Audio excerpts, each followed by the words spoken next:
नियम है, आज भी नीति नियम। जिसके घर में संपदा की कमी होती है, जिसके घर में कर्जा बढ़ जाता है, लक्ष्मी नहीं आती, बहुत टेंशन की जिंदगी जीता है मनुष्य, व्यापार चल नहीं रहा, बहुत तकलीफ का जीवन चल रहा होता है, तो आज भी नियम है महाराज, आज भी नियम।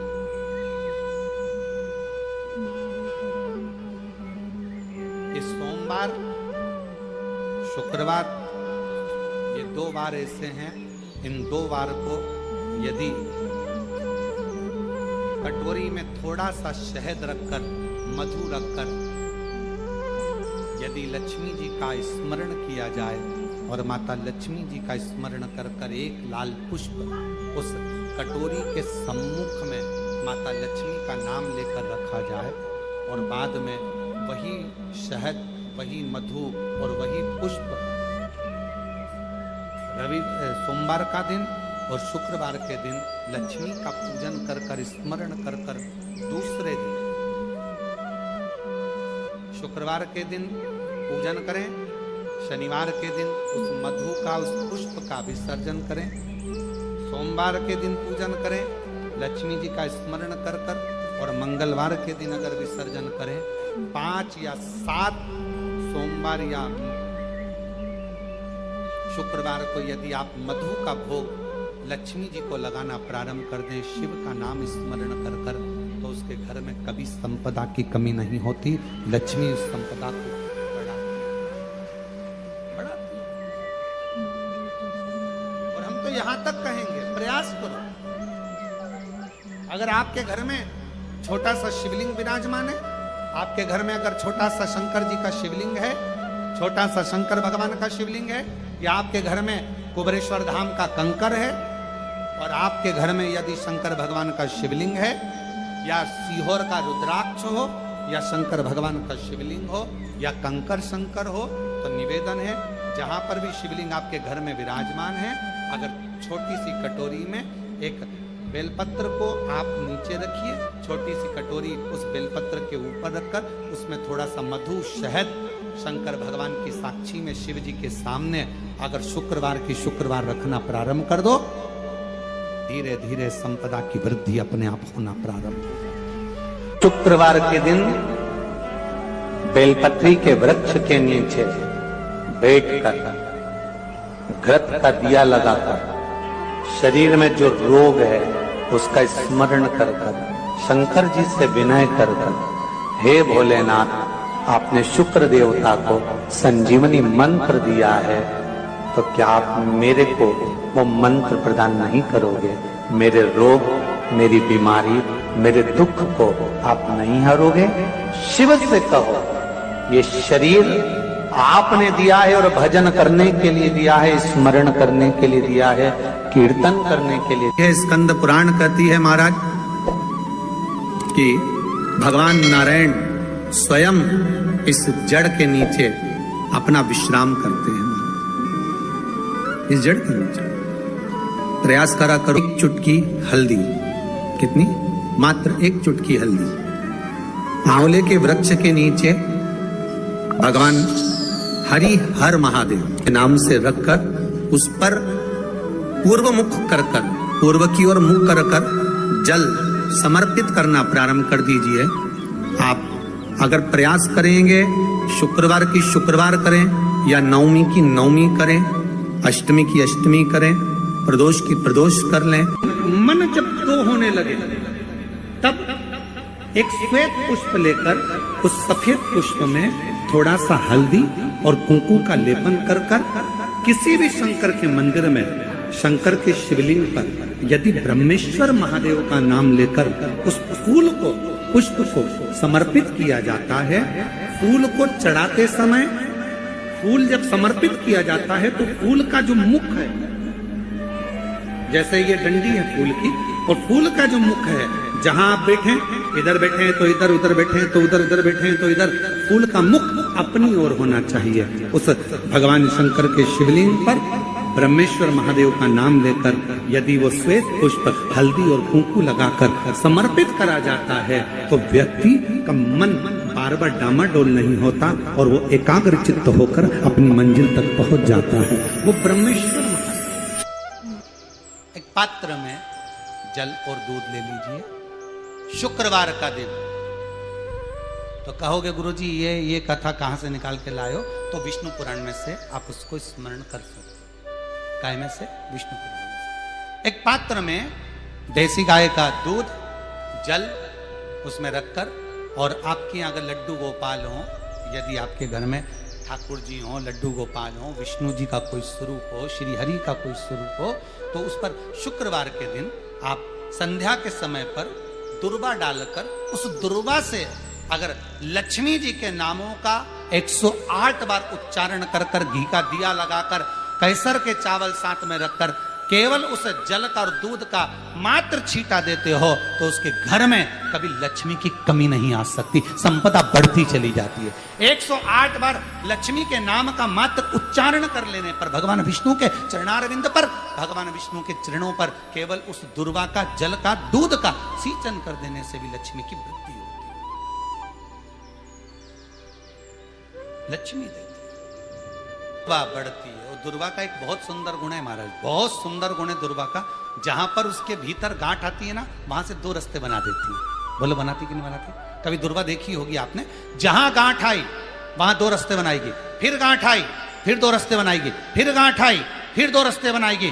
दुर्वा का क्रम ऐसा है कि हम भगवान को दुर्वा क्यों देते हैं, उसका कारण यह है कि मान लो हे परमात्मा, हे शंभु, हे गणेश, हे प्रभु नारायण, अगर मान लो मेरा एक रास्ता चलते चलते गांठ पड़ जाए, एक रास्ता मेरा बंद हो जाए, तो वहां से मेरे दूसरे रास्ते खोल देना। इसलिए दुर्वा भगवान को समर्पित करी जाती है। दुर्वा को समर्पित करने का क्रम ही यही है कि मेरे मार्ग खुल जाए, मेरी राह खुल जाए, मेरा मार्ग चारों तरफ खुलता चले। दुर्वा नीचे की ओर चलते चलते मार्ग खोलती चली जाती है।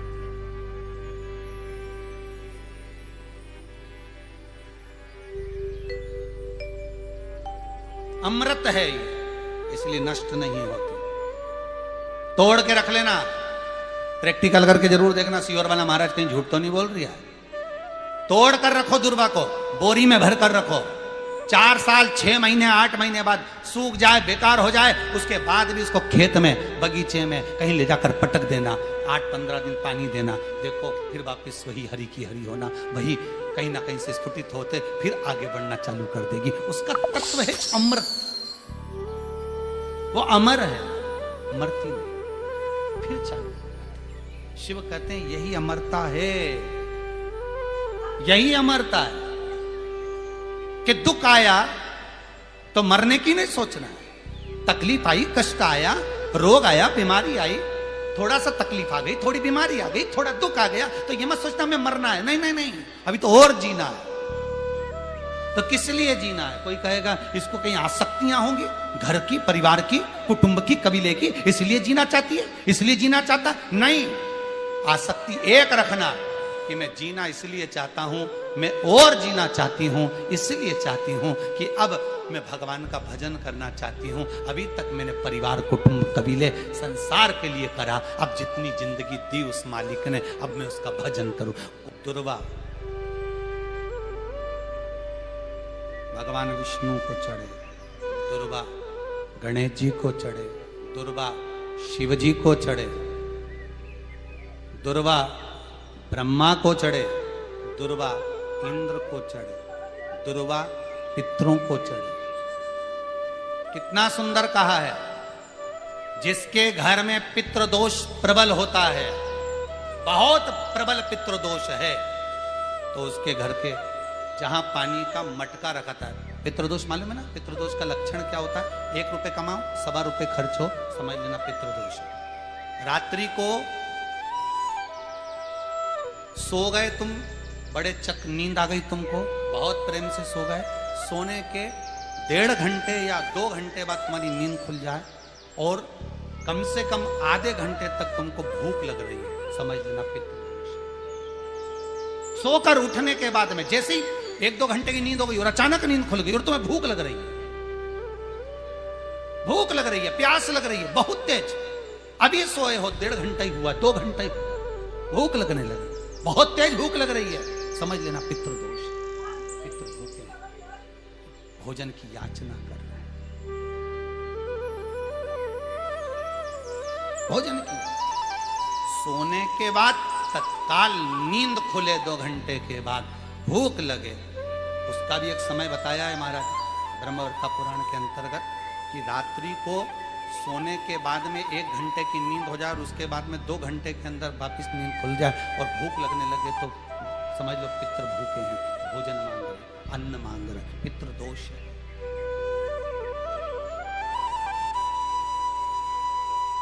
पितृदोष का कुछ कुछ वर्णन किया गया। घर में एक पात्र के चक्कर में, एक बेडशीट के चक्कर में, एक सामान के चक्कर में विवाद हो रहा है तो समझ लो पितृदोष है। 1 रुपया कमाया, सवा खर्च हो रहा है, पितृदोष है। घर में एक बीमार, दूसरा फिर बीमार हो गया, तीसरा फिर बीमार हो गया, एक ठीक हुआ, एक बीमार हुआ, पितृदोष है। पितृदोष का भाव, तो उसके लिए करना क्या है? शिव महापुराण की कथा कहती है, सुंदर गणेश जी का चरित्र वर्णन करता है, स्कंद पुराण कहती है, विष्णु पुराण कहती है कि दुर्वा 21 दुर्वा की गांठ बनाकर, 7 गांठ 21 दुर्वा की बनाकर जो अपने पितरों का मटका, मटका मतलब परिंडा, हंडा जो भी पानी का भरते हो, उसके नजदीक में मात्र एक कटोरी में चावल रखकर उसमें अगर दुर्वा रख देता है तो मात्र 5 या 7 दिन में पितृदोष समाप्त होना प्रारंभ हो जाता है। उसके घर में लक्ष्मी की वृद्धि होने लगती है, सुख शांति अपने आप आने लगती है, उसका क्लेश समाप्त हो जाता है। दुर्वा में वो गुण है जो पितृ भी उसका भाग अमृत तत्व प्राप्त करना चाहता है, अमृत देना चाहता।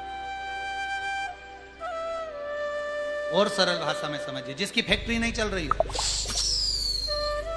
फैक्ट्री में बार बार कुछ तकलीफ आ रही हो, गाड़ियां नहीं चल रही हो, 4 व्हीलर गाड़ियां ले रखी हैं, कभी ट्रक गड़बड़ हो रहा है, कभी ट्रक में ये हो रहा है, कभी गाड़ी में ये हो रहा है, कभी बस में ये हो रहा है, बस एक काम करना है, दुर्वा का थोड़ा सा भाग लेकर पानी के लोटे में उसको डालकर 5 अक्षत के दाने उसको पटक कर उस गाड़ी के अंदर उस कलश को रख दो, बस आधे घंटे के लिए, और उस पानी को चक्के के चारों तरफ डालते डालते जाइए दुर्वा के साथ, तकलीफ नहीं देगा। फैक्ट्री का भी यही प्रमाण है। दुर्वा में वो अमृत तत्व छुपा है जिसका सुख आनंद देता है।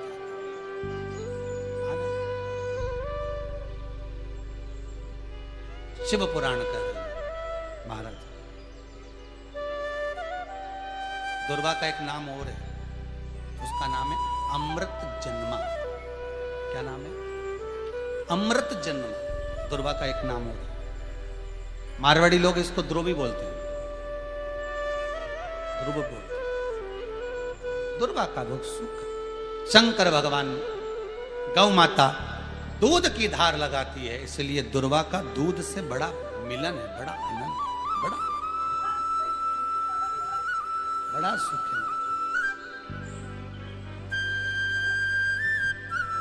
कोई भी ग्रह अनुकूल नहीं है, सब बेकार चल रहे हो, सब प्रतिकूल चल रहे हो, दूध के पात्र में दुर्वा डाल लो, पीपल के वृक्ष के नीचे चढ़ा कर आओ, राहु केतु शुक्र शनि जो भी गड़बड़ है सब सुधरना चालू हो जाए। दुर्वा का वो सुख, जिस नदी में स्नान करो, तीर्थ में जाकर उस नदी के पास में कोई बगीचा लगा हो, वहां की दुर्वा को तोड़कर स्नान करते समय नदी में मात्र विसर्जन कर देने पर पितरों को पिंड पहुंच जाता है। मात्र उस दुर्वा का विसर्जन कर देने पर पितरों को पिंड का भाग मिल जाता है। अभी ना तो तुम्हारे पास में आटा है, ना तुम्हारे पास में चावल है, ना तुम्हारे पास में पिंड है, ना कोई तुम्हें संकल्प छुड़ा रहा है, ना कोई तुम्हारे पास में वस्तु है, उसके बाद भी पितरों को भाग मिल रहा है। काय से? केवल एक दुर्वा के तत्व से। स्नान करने से पहले पवित्र नदी में, गंगा यमुना नर्मदा सरयू आदि किसी पवित्र नदी में आप स्नान कर रहे हो, वहां के बगीचे में घूमकर आप जाते तो हो, पैदल ही नहाने जाते हो, तो घाट के आसपास में कोई बगीचा, वहां की दुर्वा तोड़ ली, एक दुर्वा नहाने से पहले अपने पूर्वजों पितरों के नाम से नदी में छोड़ दी। फूल तो छोड़ते ही हो, दिया भी छोड़ते हो, बस एक ही चीज नहीं छोड़ते, वो दुर्वा, और वो ही काम की, वही काम की। तुम कुछ छोड़ो ना छोड़ो, एक दुर्वा का छोड़ो, वो पितरों के लिए सुख प्रदान कर। शिव पुराण कर रही है महाराज, देवताओं को अमृत कितनी बार मिला? 1 बार। दुर्वा को अमृत कितनी बार मिला? जम के बोलिए। 5वां, कार्य सिद्धि के लिए 5 दुर्वा गणेश जी को चढ़ाई जाती है, आज भी नियम।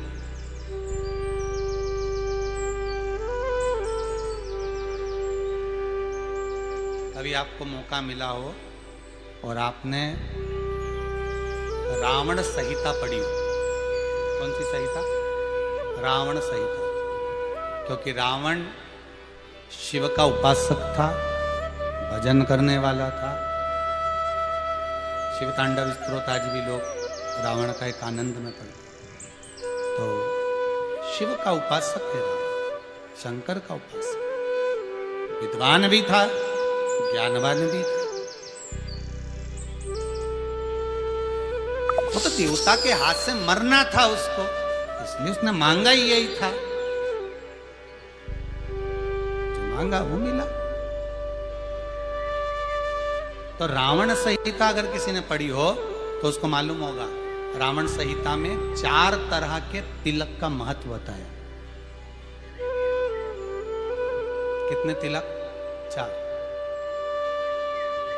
उन 4 तिलक में सर्वश्रेष्ठ तिलक रावण बताता है। एक तिलक सर्वश्रेष्ठ है, वो है दुर्वा। जो दुर्वा होती है, उस दुर्वा को जलाकर उसकी भस्म तैयार कर कर उसमें गाय का श्वेत गाय, कौन सी गाय? सफेद। उस गाय के शरीर पर कोई दाग ना, उसके शरीर पर पूर्ण तरह से श्वेत हो, ना लाल उसमें कोई धब्बा हो, ना काला धब्बा हो, ना कोई कलर हो, बस केवल श्वेत। रावण संहिता में 4 तरह के तिलक का प्रमाण दिया। तो एक तिलक रावण संहिता में वर्णन आया, एक तिलक का जो व्याख्यान वर्णन किया गया, उसमें दुर्वा को जलाकर राख कर कर भस्म बनाकर उसमें गाय का घी, देसी गाय का घी मिलाकर और उसका बिंदी, उसका तिलक मस्तक पर लगाकर या नैनों में सुरमा लगाकर जो व्यक्ति जिस किसी से मिले वो उसका हो जाता। उस दुर्वा में इतना प्रबलता आ जाती है, अमृत तत्व जुड़ा हुआ दुर्वा के। रावण संहिता में 4 तिलक बताएं, उसमें से सबसे 4 तिलक में अलग अलग एक बेलपत्री की जड़ का तिलक है, एक आंकड़े की जड़ का तिलक है। रावण संहिता में 4 तिलकों का वर्णन है, उसमें मुख्य है सबसे ज्यादा।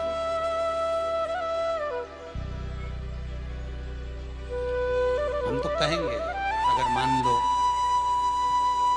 जैसे तो नौकरी करने जाओ, सर्विस करने जाओ तो आंख में काजल लगाकर जा नहीं सकते, नहीं तो लोग ही कह देंगे कहाँ से आया है। मालूम पड़े तुम नौकरी के लिए इंटरव्यू देने जाओ और आंखों में काजल लगा के चले जाओ, तो फिर भी एक प्रयास करना, उस दुर्वा का। हर हर महादेव। दोस्तों वीडियो अच्छा लगे तो चैनल को सब्सक्राइब करना और ना भूलें। शक्ति ज्ञान चैनल